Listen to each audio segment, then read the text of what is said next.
Good morning, Mahar. It's Kelly. I thought I would start our conversation for today with a PowerPoint that I have started. By no means is this prescriptive to what we're going to do. I just thought I would start the conversation.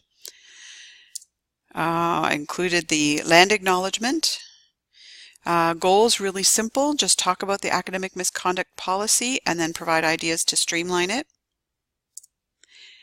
This activity would be a think, pair, share activity. It's really good I've experienced it to be good to start with participants being able to share what they have experienced or their thoughts or what have you, and it makes a good start or sense of community at the beginning of a presentation. So the idea would be that the participants write down some of the challenges that they've faced, share with their partner, their shoulder partner, what they have faced, and then depending on how many participants we have and time, then we would have them share back to the larger group. This is some data that was collected from the Office of Strategic Planning, Accountability, and Institutional Research. It was a research that they had done for the business area.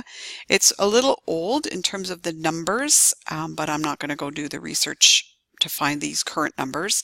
And we will have to declare it is only from the BAMS program, so it's not college-wide or anything like that. They had just asked the Office of the Office of Strategic Planning to do this for them. So anyways, as you can see, there has been an increase from 2012 to 2017 in terms of numbers of misconducts that were recorded. It's not a fair number. We do have to declare.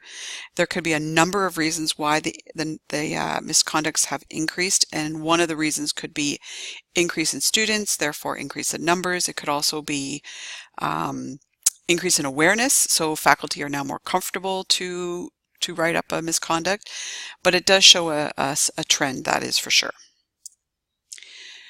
This is a breakdown from the same report on the reported number of misconducts. Again, we have to keep in mind that it is reported, so sometimes they weren't reported, and what was also noted is there was a lot of underground stuff going on. However, it looked like there were associate deans were involved, so that was the number of misconducts that associate deans had reported, faculty had reported, and then coordinators have reported. They also talked about how many hours it took. So in terms of reporting it, it took 1 hour for each of these people, or a half hour for coordinators, and then anywhere from 1 hour to 5 hours, I guess is what we could say for this. And what's important is to note the total hours. This was a different report that was also out of the Office of Strategic Planning, and they did a anecdotic session where they asked faculty what they thought was the amount of time it took for them to process an academic misconduct. So then they put it in total numbers, and it was based over a 1-year period.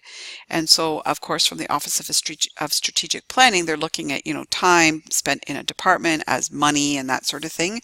However, you can see that is still a large number of hours that faculty are spending just processing an academic misconduct. Then the other one that was kind of interesting was and again that comes from that BAMS report, was the kind of misconducts that were being reported. This information does come from the registrar's office, and so oftentimes it was cheating that was reported, the majority of the time, as you can see. The next one was plagiarism, then facilitating academic misconduct, and then fabrication. Again, this could be also because of our understanding of misconduct, and sometimes people just put cheating as cheating, even though it might have been plagiarism or facilitating academic misconduct or fabrication. Oftentimes it could just be clicked as cheating and nobody ever questioned whether it was in the right category. Regardless, you can see the pie chart that cheating was still quite large. So then I thought we could talk about ideas for streamlining misconduct. This is a video that was produced, and I think it's kind of a good video. It is from faculty, and it talks from their perspective about ideas around dealing with misconducts. Advice, or what I've learned in terms of dealing with academic integrity issues. I guess there's a few takeaways. I've been teaching at the college for 8 years now. The first thing I've learned is I never let it go, that I'm really clear to students. Typically, I will get them asking, even if they've acknowledged an academic offense, they'll ask if they could redo the assignment, maybe with reduced marks. And my answer is always no, that the college has rules and I'm paid to follow those rules. When it comes to academic integrity, follow the academic regulations. Policies and procedures are there for a reason. They're black and white. 99% of the time, academic dishonesty is academic dishonesty, and you could place it in any one of those realms of policies that we have that support it. Every time I've had a student come into my office, and my first question always to them is, did you do this assignment all by yourself, or did you share any of your work or get work from everybody? Anyways, I thought we could show that. You can watch the video at your leisure, but it's kind of nice because it is faculty that we have in our at Georgian College, and it sort of is faculty speaking to faculty.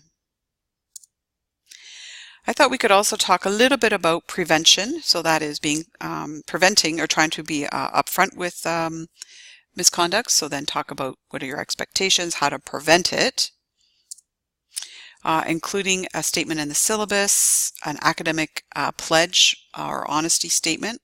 We could talk about that. Providing a workshop. So I thought what we could do is maybe touch on the module. I've come to learn that not everybody knows about the academic integrity module. So we could also talk about, including that as a starting point or a grounding for the conversation around integrity and or misconduct. Then I thought we could possibly go right into the misconduct form and then process. So I think this is kind of where I need your support and let's have a conversation about how we see this unfolding. So anyways, I thought I would start the conversation, and hopefully we can have a good conversation at 11 o'clock today. Thanks.